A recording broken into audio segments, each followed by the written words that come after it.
I'm Caroline Lovett. I'm from Credible Source Solutions, and I'd like to share with you how to make connections in business, how to add value to your business and to networks through identifying network opportunities.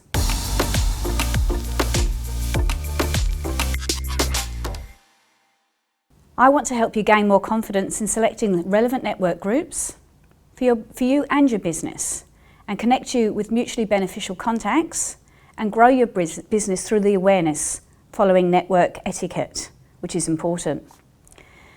This session will help you identify networks best suited to your groups and your connections, and we want to get you thinking innovatively about alternative networks as well as the standard ones and traditional ones, and making sure you hold those valuable conversations when you're attending these network groups. How do we do this? Well, what I want to share with you is your thought patterns, how you outline this as you think through about the best opportunity and the best network groups for your business and for you to join. Some of the questions that we go through when we're looking at networking groups is what's local? What are you looking for in a networking group? Are you prepared to travel into the city, whether it be Brisbane City or up to the Sunshine Coast, for networking group opportunities?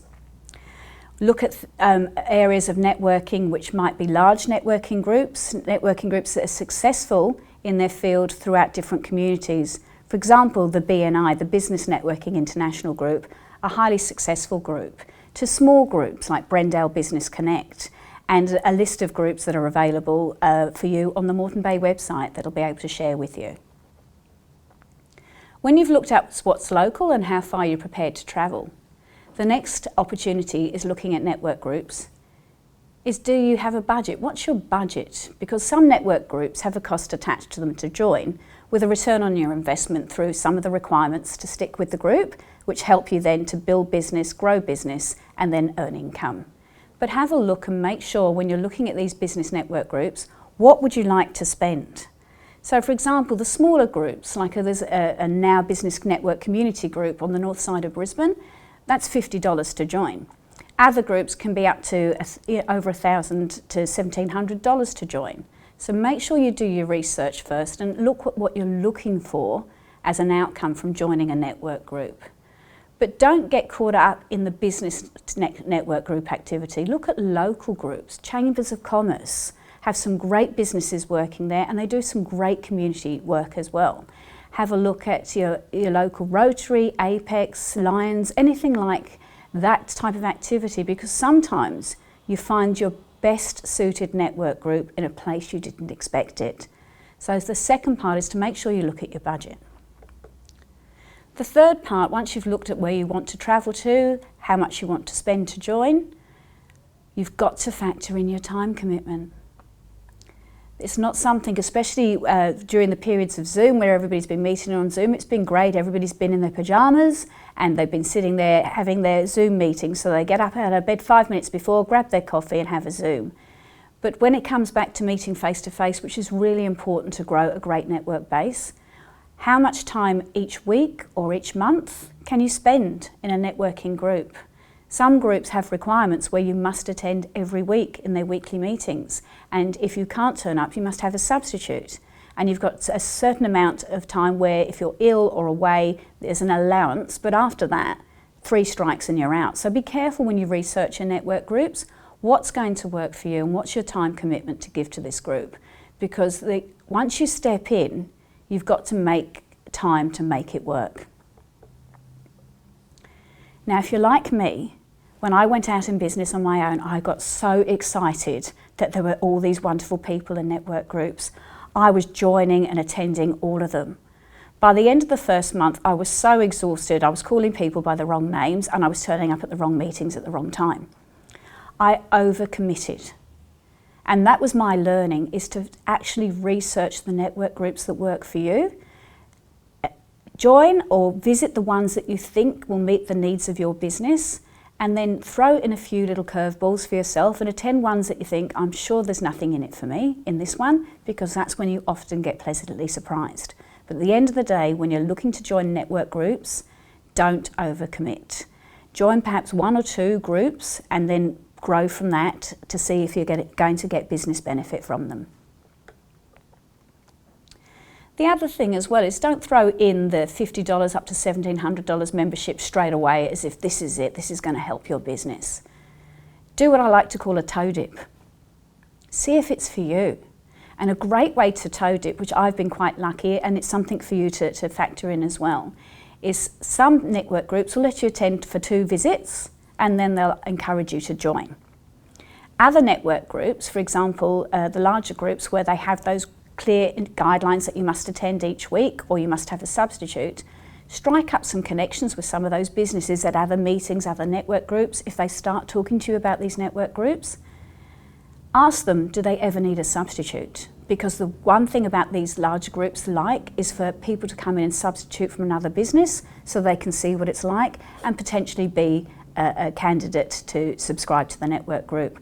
So by toe dipping and being a substitute, there's no pressure on you to join, which is wonderful. And you can step in and get an absolute feel for the group, representing the person you're substituting for, and make a decision if it's for you and if you'd like to come back as a guest where you can talk about your business. So that's a great opportunity. Once you've been to a couple of network groups and nothing's happening, you're meeting a few people, you're having a couple of coffees, but you're not getting any business, don't give up too quickly. Remember, these people have built their reputation in the network groups on trust. You are an unknown quantity to them, so they're looking to trust you. They're looking to see whether you are and your business is trustworthy. If they're to recommend you, what if they get burnt? What if you don't do what you've promised you're going to do? It's not just your reputation with the customer, it's their reputation too. So don't give up too quickly if things don't happen straight away. Give it time. The first thing you need to do to build this trust is to find out how you can help these people on network groups. What is it you can do for them? What clients and customers do you have that their business would possibly need? And to socialise that helping with them so that they know that you're in it for the right reason. You're not just in it for you. There's an element of that for every business owner in a network group, but what's great about a lot of the network groups is the community attachment as well, where they do some fundraising for the community in their group while doing business. Some of the smaller groups are community first, give to the community first and do business second, and that's a great theory to have. The whole point of how you can help them and how you can then make yourself a trusted part of that network is to build a trust kitty. Now, for those of you who are a lot younger than me that don't know what a kitty is, it's a little pot where you put all your money in till it builds up. A trust kitty is where you put your trust in every time you gain somebody's trust in your network group. And as your trust kitty builds up, their businesses are more likely to promote your business. They're more likely to ask you and find out more about your business and find ways to bring clients to you because they can see the help is reciprocal, you want to help them, and you're building up their trust and you're not letting them down, you're not damaging their brand or their reputation when they recommend you. Once you're established in your network group and you're quite happy which ones you'd like to be part of, you'll find every week, especially in the ones that aren't huge, you'll stand up and you'll have 50 seconds of fame, which is telling everybody in that group what your business does.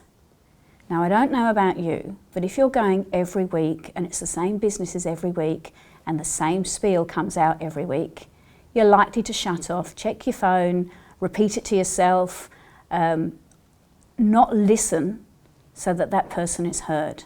So that applies to you when you're standing there with your 50 seconds of fame. Make sure you've got a great story to tell about your business.